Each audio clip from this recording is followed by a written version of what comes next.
नमस्कार माननीय विजयदादा, अमोलदादा ज्यांचं भाषण आपण ऐकलं असे आहे या भागातले स्थानिक खासदार धैर्यशील दादा, महबूब शेख, शिवाजी नाना कांबळे, शिवतेज सिंह मोहिते पाटील, संजय कोकाटे, संजय धाटणेकर, नितीन बापू, रवी पाटील, भरत नाना पाटील, सुवर्णा ताई, ऋतुजाताई, रत्नप्रभाताई, संजीवनी ताई, विद्याताई, नागेश फाटे, प्रमोद कुटे, व्यासपीठावरील सर्वच मान्यवर आणि उपस्थित बंधू आणि भगिनींनो, आज संपूर्ण सोलापूर जिल्ह्यामध्ये सभा करताना खरंच मनापासून आनंद होतो, कारण का सभेला विजयदादांचे पाय लागलेत हे आमच्यासाठी एक खूप महत्त्वाची आणि आनंदाची गोष्ट आहे। पवार कुटुंब आणि मोहिते पाटील कुटुंबाचे 5 दशकाचे ऋणानं बंद आहेत आणि महाराष्ट्राच्या मायबाप जनतेला मी खरंच किती नतमस्तक होऊन आभार मानले तरी कमीच आहे, कारण संघर्षाच्या काळात आपण अडचणीत असतो जेव्हा जो माणूस आपल्याबरोबर उभा राहतो ना तोच खरा आपला असतो।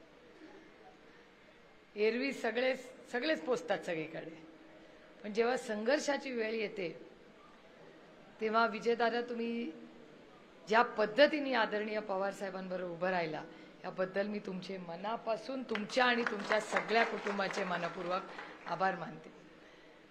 खरं तर आज 1 वर्षापूर्वी अनेक घटना झाल्या। आज मी आणि अमोलदादा हसत बसतो आता, पण 1 वर्षापूर्वी आम्ही दोघं कशातून गेलो हे आमचंच आम्हाला दोघांना माहिती। पक्षात कोण राहतंय नाही राहतं हा तर प्रश्न सोडाच, ना पक्ष होता ना चिन्ह होतं, लढायचं फक्त नक्की होतं। आणि अमोलदादा मी म्हणायचो काय करूया, कशावर लढूया। अमोलदादा म्हणायचे मी असं करतो, चिन्ह नाही मिळालं तर मी कबशीवर लढतो। म्हणलं तुम्हाला कबशीशी मला मी काय घेऊ। मग ते म्हणायचं तुम्ही असं करा, तुम्ही ट्रॅक्टर घ्या। म्हणजे ट्रॅक्टर घेऊ, ते म्हणले ट्रॅक्टर नाही मिळाला तर ऊस घ्या, ऊस नाही मिळाला तर दुसरं काय कबशी ट्राय करू, पण काहीतरी करायचं।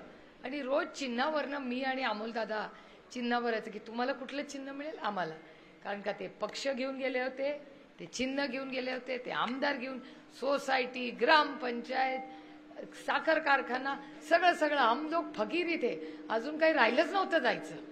त्याच्यामुळे काय काळजी नव्हती इलेक्शनमध्ये, ह्याच्याहून खाली काय होऊ शकतं, तर काहीच होऊ शकत नाही। आणि बारामती आणि शिरूरला एक वेगळी गंमत आहे। मी जसा माढा ह्याच्यात आदरणीय पवारसाहेब आणि विजयदादांची घट्ट प्रेम, मैत्री आणि सगळ्यात महत्त्वाचा विश्वास आहे। त्याचबरोबर विजयदादांना हा मतदारसंघ म्हणजे घर, गाव, वाडी, वस्ती, नाती, गोती जशी त्यांनी माहिती आहे, तर नुसती माहिती नाही सांभाळली आहेत आणि आत्ता नाही 5 दशकं सांभाळली आहेत स्वतः त्यांनी। त्यामुळे एक वेगळं नातं असतं। काही लोकांना वाटतं की काही लोकांना आजकाल महाराष्ट्रात गल्लत करतात, त्यांना नाती आणि व्यवसाय ह्याच्यातला फरकच कळत नाही। नातं हे प्रेमाने आणि विश्वासाने जपलं जातं, व्यवहार हा फक्त पैशाने होतो।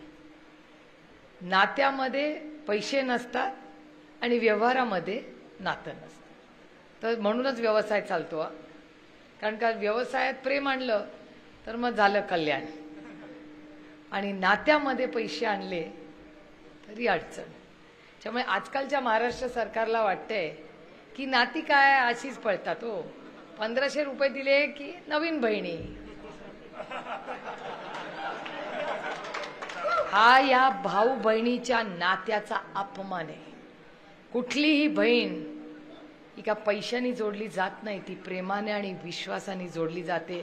त्यामुळे आज नंतर या राज्यातल्या प्रत्येक नेत्याला मी विनम्र विनंती करते, विनम्र, की आमच्या बहीण भावाच्या नात्याचा अपमान करू नका। जेव्हा अडचण येते तेव्हा बहीण कधी माहेरी पदर पसरून जात नाही, ती स्वतःच्या सासरचं जे काय असेल ते वाचवते आणि नवऱ्याला म्हणते तेवढं बाबा माझ्या माहेरी पाठवू दे मला, आज माझं माहेर अडचणीत आहे। करतात की नाही बहिणी अशा?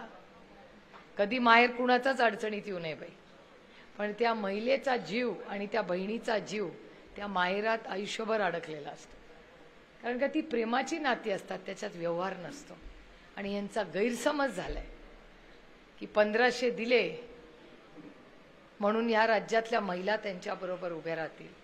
आम्ही भगिनी 1500 रुपयाला बिकाव नाही आहोत. आम्ही स्वाभिमानी मुली आहोत. कष्ट करू, स्वतःच्या पायावर उभं राहू, पण भावाला साथ देऊ. भावाला कधी आम्ही रस्त्यावर किंवा माहेरला कधी रस्त्यावर सोडू देणार नाही. आणि आमच्यामुळे माहेरी अडचण होईल असंही कधी वागणार नाही. हा एक बाजू झाला. दुसरी आता त्यांची खरी बाजू आज बाहेर आली. आज माझ्याकडे तो तुमच्याकडे व्हिडिओ आहे का हो? जरा लावा ना, आपण माईकवर ऐकू. काय काय लोक बोलतात. म्हणजे खरंच रामकृष्ण हरिबाई आपला तर पांडुरंग, म्हणजे मी तर हिंमतच करणार नाही असं बोलायची, कारण काही आपले संस्कार नाहीत.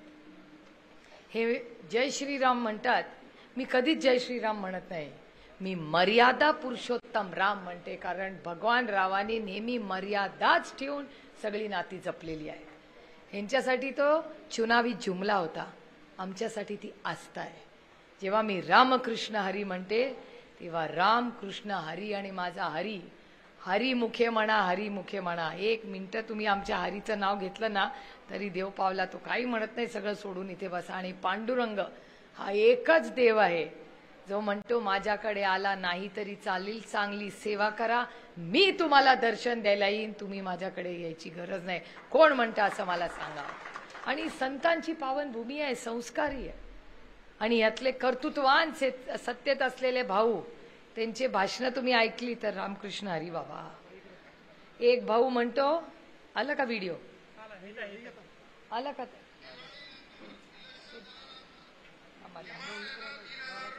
हा थांबा थांबा, हे ऐका. हे चमत्कारिक आहेत बाई. जर 1500 रुपये आज मिळाले आणि उद्या तुमचा भाऊ म्हणून जर सरकारला विनंती केली की हे 3000 रुपये, हे 1500 रुपयाचे 3000 झाले पाहिजे, हे कधी म्हणू शकतो आपण? जेव्हा भर भरून त्यांना तुम्ही आशीर्वाद द्या. ज्यांनी आशीर्वाद दिला नाही तर मी तुमचा भाऊ आहे, ते 1500 रुपये खात्यातून वापस घेऊन घेईन.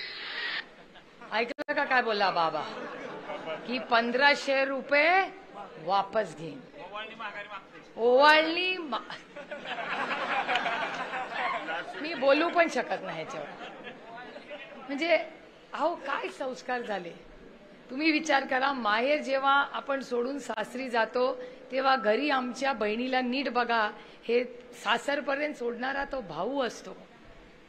आणि तोच भाऊ जर बहिणीला धमकी देणार असेल की बघा मत नाही दिला ना तर परत घ्यायची ताकद माझ्यात आहे, मग आम्ही बहिणी परवडल्या. काय नको, भावानी प्रेम दिलं एवढ्यावरच आम्ही खुश असतो. नको बाबा तुझे 1500 रुपये. आणि बहिणींची ताकद, हे 1500 रुपये परत घेणाऱ्याला भावाला मला खूप आदरपूर्वक प्रेमाने सांगायचंय की या महाराष्ट्रातली लेक, माझी बोलत नाही मी, महाराष्ट्रातल्या प्रत्येक लेकीबद्दल बोलतेय. तिला जर धमकी अशी दिली ना की 1500 रुपये परत घेऊन तू घेऊनच दाखवतो, बघते तुझा काय कार्यक्रम करते, नाही चलेगा. हा सुसंस्कृत महाराष्ट्रामध्ये गलिच्छ राजकारण जे सुरू केलं बंद केलं पाहिजे. हे सरकार बदललं का पाहिजे तर या घाणेरड्या गलिच्छ राजकारणासाठी बदल पाहिजे. तुम्ही 1500 रुपये आम्हाला देताय काय स्वतःच्या खिशातले देत नाहीत. आम्ही टॅक्स भरतो, मी टॅक्स भरते, तुम्ही सगळे टॅक्स भरता. आता कोणीतरी पत्रकार म्हणेल अरे शेतकऱ्याला तर टॅक्स माफी आहे. हो, टॅक्स माफी नाही आहे शेतकऱ्याला. तो युरियावर टॅक्स भरतो, तो ट्रॅक्टरवर टॅक्स भरतो. ज्या ज्या वस्तू तुम्ही शेतीसाठी विकत घेता प्रत्येकावर जीएसटी आहे, तो जीएसटी भरता. त्या जीएसटीच्या पैशातून ही स्कीम केली. त्या स्कीम मधून बहिणींना 1500 रुपये प्रत्येक महिन्याला, बरोबर मतदानाच्या आधी. खरं तर आम्ही सगळ्या बहिणींनी ना त्या लोकसभेला आभार मानले पाहिजेत. बहिणींची आठवण कधी झाली? लोकसभा झाल्यानंतर. इतके दिवस सरकार होतं का नाही हो बहिणी आठवल्या आहे ना. मग झटका बसला, हे म्हणतात झटका बसल्यावर, मी म्हणत नाही. पण हे झाल्यावर आणखीन एक ग्रस्त काहीतरी बोलले, 2 का 3 बोलले. हा काय बोलले ते? महेश शिंदे काय म्हणाले? म्हणजे महेश शिंदे म्हणतायत की डिसेंबर नंतर पैसेच मिळणार नाहीत. आणि हे श्री रवी राणा म्हणतायत की जर मतदान केलं नाही तर मी हिसकावून घेईन पैसे परत. ती कुठली संस्कृती हो आहे का महेश शिंदे? तुला काय पाहिजे म्हणलं? आम्हाला 1500ची गरज नाही. म्हणलं तुझ्या घरच्यांनी ऍप्लिकेशन केलंय का? म्हणला केलंय. मला नाव सांगते पहिलं डिलीट करतो. म्हणलं असं कसं करायला? सगळ्यांनाच मिळणार आहे, मला बी मिळणार आहे. तसं नाही. आता दिलंय डिसेंबर मध्ये स्क्रुटिनी कमिटीची बैठक आहे. खत्री साहेब, स्क्रुटिनी इलेक्शनच्या नंतर आहे. कोण पात्र कोण अपात्र तुम्हाला तुमचा आमदार माहितीये. गावातल्या कोपऱ्या कोपऱ्यातल्या माणसाला ओळखणारा आमदार आहे. या इलेक्शनला पुढं पुढं पाळणाऱ्यांची यादी काढा. आपण त्यांचा कार्यक्रम डिसेंबर मध्ये करू हा शब्द तुम्हाला देतो. बघा, अशा लोकांना महाराष्ट्राची सत्ता आपण हातात देणार आहोत. त्यामुळे मला काय फार काळजी वाटत नाही. जेव्हा योजना आली तेव्हा पत्रकार आम्हाला विचारायचे आता काय होणार, आता काय होणार. मी वाटच बघत होते. कारण का खोटं फार दिवस लपून येत नाही, ते बाहेर येतं. ओठात पोटातलं ओठात कधीतरी येतच. ते आलंय. त्याच्यामुळे आणि एकतर जेव्हा मी सांगू ना, आपण जेव्हा एखाद्याला मदत करतो ना, ती काय कपाळावर लिहून गावभर सांगायची नसते. जर तुम्ही तुमच्या बहिणीला कुणालाही जर मदत केली ना तर ती न बोलता करायची असते. त्याला दिलदार नेता म्हणतात. जो सगळीकडे गावभर भोंगा घेऊन फिरत फिरत बसतो ना, मी दिले दिले दिले, याला नाही म्हणतो. हे दुर्दैव आहे की महाराष्ट्राचं राजकारण हे नात्यांचा खेळ बनून बसलंय आणि या नात्यांना खेळ मी होऊ देणार नाही. त्यामुळे त्यांनी काही करू दे, त्यांनी कितीही काही खोटं नाटं बोलू दे, त्यांना काय फरक पडत नाही. कारण माझ्या एक लक्षात आलंय, माझाही गैरसमज होता. अमोलदादाचं माझं जेव्हा इलेक्शन झालं तेव्हा माझा स्वभाव थोडा बॅकफूटवाला आहे. त्याच्यामुळे मी विचार करायचे काय होतं देवजाणे बाई, अमोलदादा माड्याची तर आम्हाला गॅरंटी होती. कारण का माड्यानी तर इथं म्हणजे बारामती आणि शिरूरच्या आधी चिन्ह पोचवायचं काम कोण केलं असेल तर ते माढा लोकसभा मतदारसंघाने केलं होतं. ते तुतारी तुतारी कुठे गाडी फिरली तरी तुतारी तुतारी. अरे म्हणले हो, माड्यात फारच तुतारी पोचली आहे. आणि जो भेटायचा माड्याचा तो फक्त तुतारी तुतारी तुतारी करायचा.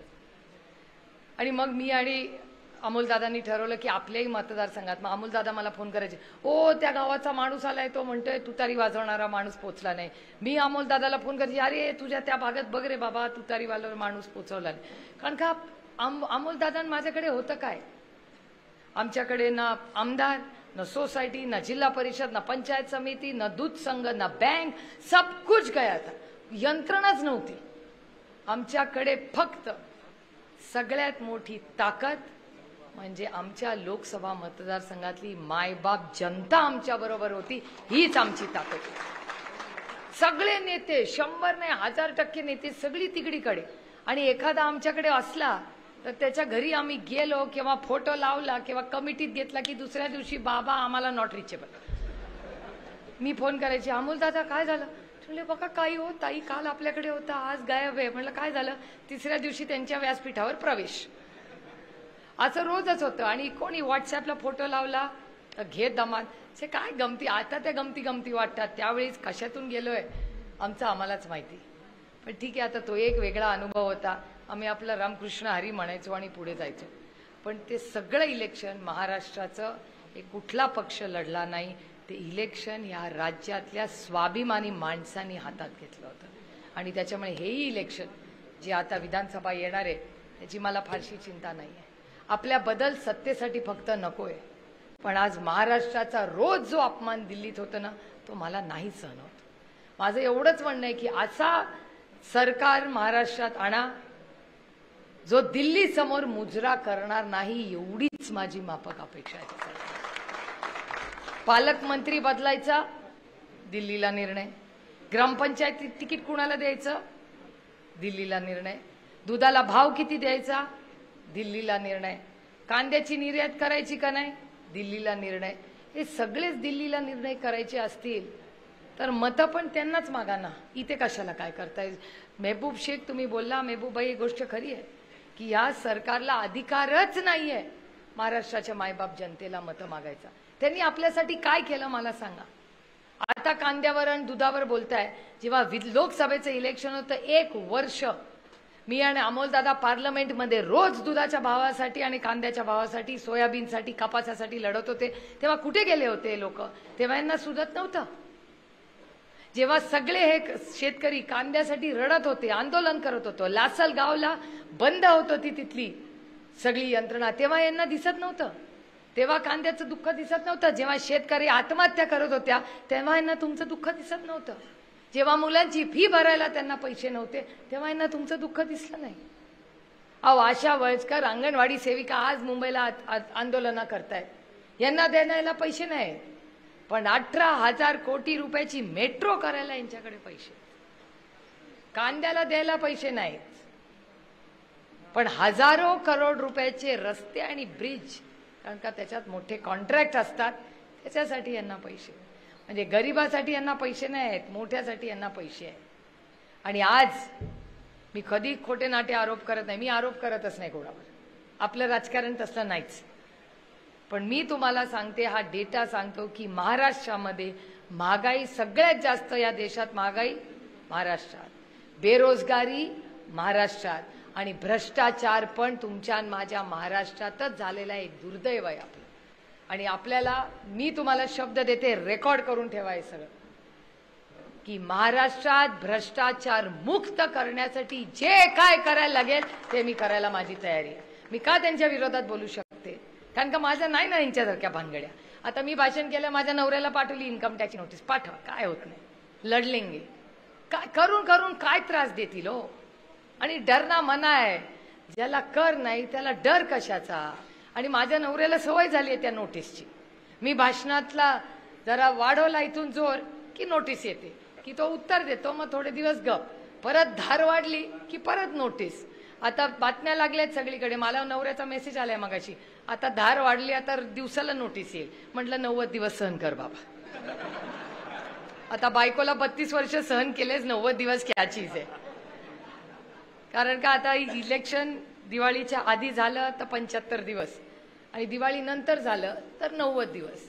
माझी सगळ्या कार्यकर्त्यांना आणि पदाधिकाऱ्यांना हात जोडून विनंती आहे, पुढचे फक्त 90 दिवस मी काही मागत नाही तुमच्याकडे.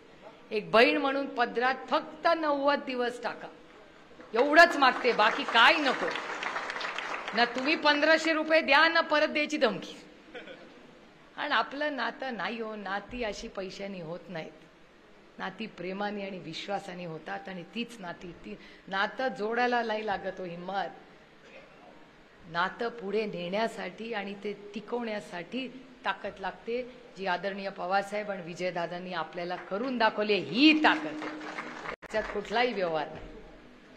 हा सुसंस्कृत महाराष्ट्र आहे, छत्रपतींचा महाराष्ट्र आहे, शाहू फुले आंबेडकरांचा महाराष्ट्र आहे, कैलासवासी यशवंतराव चव्हाणांचा महाराष्ट्र आहे, आणि मोहिते पाटील कुटुंबाचा महाराष्ट्र आहे, ज्यांनी 7 दशक या महाराष्ट्राला दिशा द्यायचं काम केलं. त्यामुळे या सगळ्या कुटुंबांनी महाराष्ट्र बांधला, कोणी एक माणूस नाही हो करू शकत असं. आणि आपलं भाग्य आहे की आपल्या पक्षामध्ये जरी चिन्ह नेलं, पक्ष नेला, मग लोक विचारतात, मग झालं ना, आता तुतारी वाजली ना, कशाला लढत बसता कोर्टात? ती नैतिकतेची लढाई आहे. मी काय पक्षासाठी, अरे मागितलं असताना तर चिन्ह पक्ष सगळं देऊन टाकलं असतं, कुठे मी काय मागत होते? मी फक्त पक्षाकडे एक लोकसभेचं तिकीट मागायची, एक पीआयची बदली पण कधी मागितली नाही 18 वर्ष. ते सगळे बघत होते, त्यांच्यावर विश्वास होता, मान सन्मान होता. ठीक आहे ना, त्यांनी करावं, सगळ्यांनी आपापले जिल्हे बघावे, कोण काय म्हणतंय. पण ज्या चुकीच्या पद्धतीने, त्या अदृश्य शक्तीने पक्ष आणि चिन्ह ज्या माणसांनी स्थापन केला त्याच्याकडून काढून घेतला, आता ही लढाई अर्धवट नाही सोडायची. तुम्ही मला सांगा, तुमच्या वडिलांचं घर आहे, तुमच्या वडिलांची शेती आहे, मी तुम्हाला ईडी, सीबीआय, इन्कम टॅक्सची नोटीस पाठवली, कराल माझ्या नावावर? नाही करणार. तो पक्ष मला नकोय, तो पक्ष आदरणीय पवार साहेबांचा आहे, आणि त्यांना तो मिळवून देण्यासाठी कष्टांची परिकाष्ठा करू, पण त्यांना त्यांचा पक्ष आणि हक्क देऊ. कारण का या नैतिकतेची लढाई आहे, ही माझी लढाई नाहीच आहे, ही पवार साहेबांसाठी आणि त्या असंख्य करोडो कार्यकर्ते जे त्यांच्यावर उभे राहिले. हा कोणी व्यक्तीचा प्रश्न नसतो, ती संघटना आहे, कुणाच्या एकाची नसते. आदरणीय पवार साहेबांबरोबर गेले 6 दशक तुमच्यासारखी असंख्य कुटुंब ज्यांनी विश्वास ठेवला आणि त्यांच्यावर उभे राहिली, त्यांचा हक्क नाही आहे त्या पक्षावर. तुमचा हक्क नाही आहे त्या पक्षावर. काय फक्त पवार साहेब आणि तुम्ही काय वेगळे आहात? तुम्ही सगळे एकच आहात. जेवढा माझा अधिकार पवार साहेबांवर आहे त्याच्यापेक्षा गुंजभर पवार साहेबांवर तुमचा अधिकार जास्त आहे, कारण का तुमच्यात असले की ते जास्ती सुखी असतात. खरंच आहे. मला उद्धव ठाकरे नेहमी चिडवतात, तुझे वडील सारखेच कसे का दौरे करतात. म्हणलं काय करू, ते मला चिडवतात, तू आणि तुझी आई ना त्यांना फार घरात त्रास देता म्हणून ते सारखे दौऱ्यावर असतात. म्हणलं बरोबर आहे उद्धवजी तुमचं, पण खरंच आहे आदरणीय पवार साहेबांचं टॉनिक कोण आहे तर तुम्ही सगळे त्यांचं टॉनिक आहात. ते तुमच्यात असले की एवढे रमतात ना की औषध गोळ्या डॉक्टर कुछ नाही लगे रहो. कालच मला कोणीतरी विचारलं की पवार साहेब कुठे आहेत, म्हणलं दौऱ्यावर. म्हणजे ते खुश असणार. म्हणलं हो, ते दौऱ्यावर असल्यावर सगळ्यात आनंदी असतात, कारण का हे प्रेमाची नाती आहेत. त्याला कुठली किंमत नाही, सत्ता नाही, काही नाही. ती विश्वास आणि प्रेमाची नाती आहेत. आणि सोलापूरकरांचं आणि आदरणीय पवार साहेबांचं तर वेगळंच नातं आहे. माझी आई मला नेहमी सांगते की आदरणीय पवार साहेब जेव्हा पहिल्यांदा मुख्यमंत्री झाले 78 साली, त्याच्या आधी ते सोलापूरचे पालकमंत्री होते. आणि ते जेव्हा आले होते सत्कार घेण्यासाठी, तेव्हा सोलापूरकरांनी रस्त्यावर पाकळ्या, तेव्हा काही जेपीसी नव्हता, तो जेपी नव्हता मोठा, हा जेसीपी नव्हता एवढा मोठा, तेव्हा तसलं काय नव्हतं. सोलापूरकरांचं प्रेम बघा. ज्या ज्या रस्त्यांवरनं पवार साहेबांची जीप गेली, तेव्हा जीप होती, तेव्हा सगळ्या त्यांनी तिथे या फुलांच्या पाकळ्या घातल्या होत्या, त्याच्यावरनं पवार साहेबांची गाडी घेतली आहे. कशा प्रेम विसरवू आपण. आणि मी तुम्हाला शब्द देते की जे झालं गेलं गंगेला व्हायला, पण ज्या ज्या लोकांनी पक्षाला जेव्हा जेव्हा साथ दिली आहे, हे ऋणानं बंद, त्यांचा मान सन्मान हा आज नंतर आयुष्यभर जोपर्यंत श्वासात श्वास आहे, त्यांचा प्रत्येक कार्यकर्त्याचा, नेत्याचा मान सन्मान सुप्रिया सुळे स्वतः विनम्रपणे करेल, हा शब्द द्यायला मी आज सोलापूरला आले. प्रत्येकाचा मान सन्मान होईल. तिकीट वगैरे द्यायच्या मागण्या बऱ्याच झाल्या, त्याच्यावर आज जयंतराव नाही आहेत, आदरणीय पवार साहेब, जयंत पाटील साहेब हे विजयदादांचं मार्गदर्शन घेऊनच हे सगळे निर्णय होतील.